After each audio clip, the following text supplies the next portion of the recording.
Purity is equal to virginity is a man-made concept. I am a Gen Z too, but I am not in a favor of hookup culture. और प्रेमानंद महाराज जी ने तो बहुत simple तरीके से कहा है कि एक के बाद दूसरा, दूसरे के बाद तीसरा, तीसरे के बाद चौथा।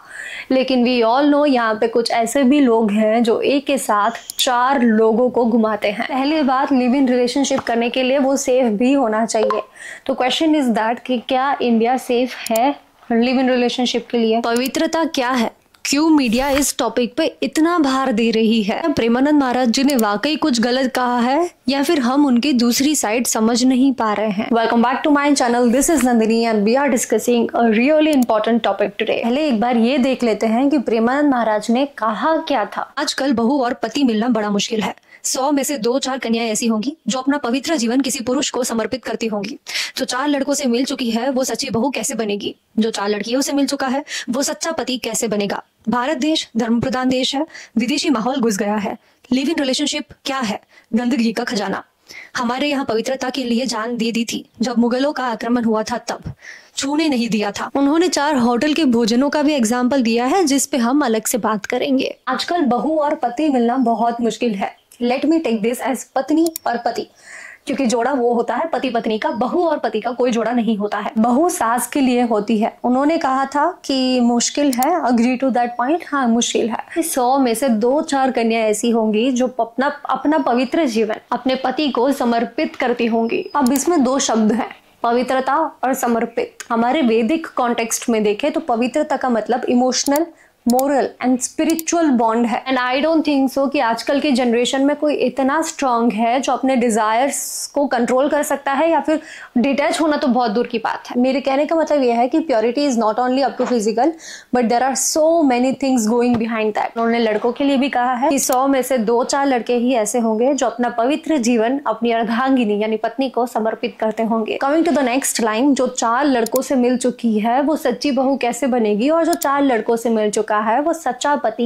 कैसे बनेगा? Again I replace the word बहू विद पत्नी, क्योंकि पति और पत्नी का जोड़ा होता है। जहां तक मैं इस सेंटेंस को समझ रही हूँ, प्रेमानंद महाराज जिस पे हुकअप कल्चर पे बात करना चाहते हैं। साइकोलॉजी रिसर्च भी ये दिखाता है कि मल्टीपल कैजुअल पार्टनर्स होने से मेंटल सेटिस्फेक्शन कम मिलता है। लेट्स सी साइंस क्या कहता है मल्टीपल पार्टनर्स पे। इट क्लियरली सेज कि too many casual partners is equal to more anxiety, emotional numbness, bonding problems. एक के साथ सेम फीलिंग कर रहे हो, आप दूसरे के साथ सेम फील कर रहे हो, आप तीसरे के साथ सेम फील कर रहे हो, आप चौथे के साथ सेम फील कर रहे हो। एक बार ऐसा पॉइंट आएगा कि आप किसी के लिए कुछ फील ही नहीं कर पाओगे। इससे क्या होगा?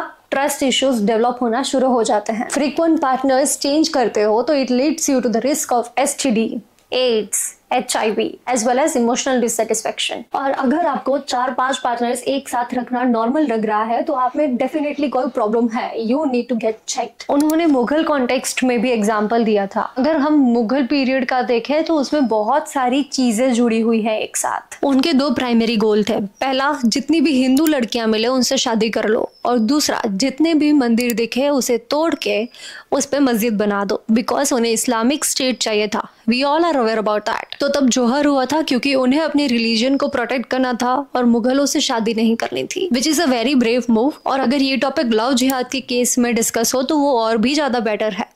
लेकिन उसको हुकअप कल्चर के साथ इंटरफियर करना, आई don't think it is good, because hookup culture वैसे भी गलत है। उसको इस वे में जस्टिफाई करना, इतने बड़े लेवल पे कंपेयर करना कोई नीड नहीं है। और वैसे ये प्रेमानंद महाराज जी ने तो नहीं कहा है, लेकिन किसी एक महाराज ने ही कहा है कि 14 साल की लड़की की शादी करवा दी जाए, क्योंकि 25 तक वो बहुत जगह पे मुंह मार चुकी होगी। I don't support this stupidity.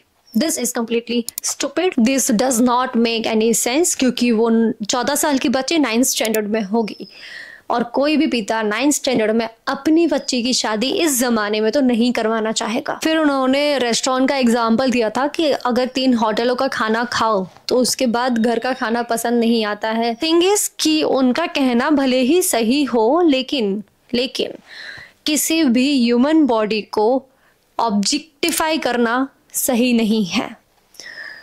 Food और रेस्टोरेंट्स के साथ इंसान कंपेयर नहीं किए जा सकते हैं। लिव इन रिलेशनशिप पे भी महाराज ने कहा था कि ये एक वेस्टर्न कॉन्सेप्ट है और हमारे भारत के लिए ये खतरा है। मैं लिव इन रिलेशन वाले कपल्स के लिए इतने लीगल राइट्स नहीं है जो मैरिड कपल्स के लिए है। इंडिया का supreme court live in relationships को लीगल और वैलिड मानता है जब तक दो एडल्ट्स के बीच में कंसेंट हो। हमारे यहाँ गंधर्व विवाह भी यही कहता है कि अगर एक लड़का लड़की एक दूसरे से प्यार करते हैं तो despite of societal pressure, despite of parents approval, despite any formal ritual of marriage, वो एक दूसरे के साथ रह सकते हैं, शादी कर सकते हैं। एक ही फ़ायदा है लिव इन रिलेशनशिप का कि कंपैटिबिलिटी चेक मिलता है, जो सबसे बड़ा रोल प्ले करता है शादी के लिए। अब आ जाते हैं मुद्दे की बात पे कि चेंज क्या करना होगा। मैं लड़के और लड़कियों दोनों से कह रही हूँ, गाइस प्लीज़ हुकअप कल्चर बंद कर दो। This is going to ruin you, लिख के ले लो, this is going to ruin your mental health, this is going to ruin you completely if you don't stop it now. Anyways, आज के लिए बस इतना ही। हम इस चैप्टर को यहीं पे क्लोज करते हैं। आप खुद जानकार बनिए, खुद सच और झूठ में फर्क समझिए। ऑल्सो हमारे स्क्रिप्चर्स भी बहुत वास्ट है, मेन कॉन्सेप्ट पे इतना ध्यान मत दीजिए। हम जल्द मिलेंगे, बाय।